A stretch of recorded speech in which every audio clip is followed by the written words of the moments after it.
Brahmāstra Part 1 Shiva, directed by Ayan Mukerji, was announced 8 years ago and is one of the most expensive Indian films made till date with a whopping budget of 410 crore rupees.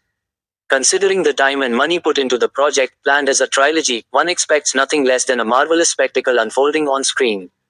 And if your reading list has never included fantasy series such as The Lord of the Rings or Harry Potter, this 𝘍𝙗𝙗 extravaganza that marries Hollywood-style superhero films with Hindu mythology may leave you impressed almost.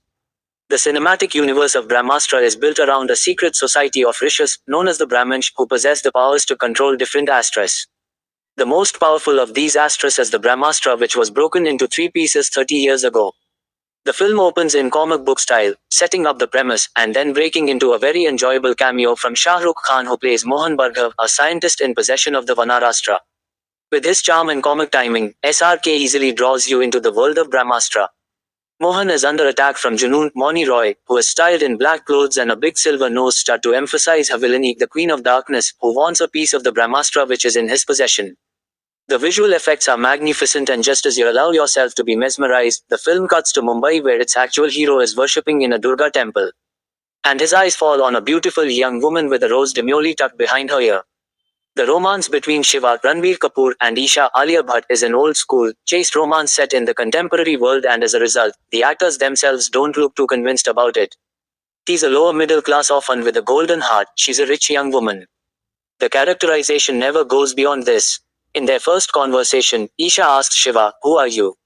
A besotted Shiva responds with, "What are you?" Till the end, we don't get an answer for either. She's leaving for a party but ends up accompanying him to a birthday party in his place for an orphan child. Obviously, Shiva's gesture floors Isha. Someone should do a thesis on how orphans have been used in Indian cinema as a plot device to make people fall in love. Among the most important sequences in a fantasy series is the point when the hero discovers their superhuman powers and tests them out. It's not only the character who is gleaning more information about how this power works, it's also the audience. Under what circumstances does it work and to what extent? How can it be controlled or destroyed?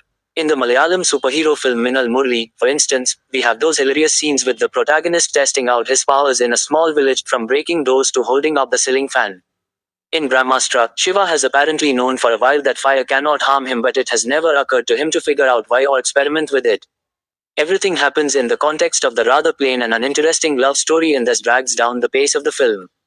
You can see the maker's effort to constantly have you drop your jaw to the floor with the visual effects, but since we never empathize with the characters on screen, it remains a distant spectacle. Take Rajamouli's RRR, that marvelous interval block works not only because of how wild it is in imagination. It's also because you feel Bheem's pressing need to rescue Mali and take her home. In Brahmāstra, Shiva and Isha are always professing their love for each other, but you never quite get the depth of their feelings. The action sequences are choreographed and executed well. Though you watch these without any suspense or sense of urgency, they still make for good entertainment. Other characters like Nagarjuna's Anish Shetty too come and go without involving you emotionally in their fate. Amitabh Bachchan plays Guru, a Gandalf Dumbledore type person who is the leader of the Brahmins. Again, there's no meat to his character. The lack of originality isn't limited to the plot, it extends to how the characters have been envisioned and depicted too. So, all the evil folks are dressed in black, wear thick kajal, and speak in the same growly tone.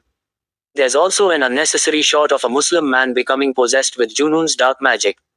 The earnest couple at the center of this grand adventure always looks pristine and perfect, in their pastel clothes. Several places feature in Brahmāstra, from Varanasi to Himachal Pradesh, but they appear as postcard versions of themselves.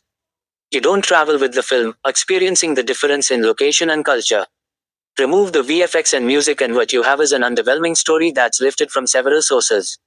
Hindu mythology, like Hellenic mythology, is full of imaginative stories about gods with human attributes and conflicts.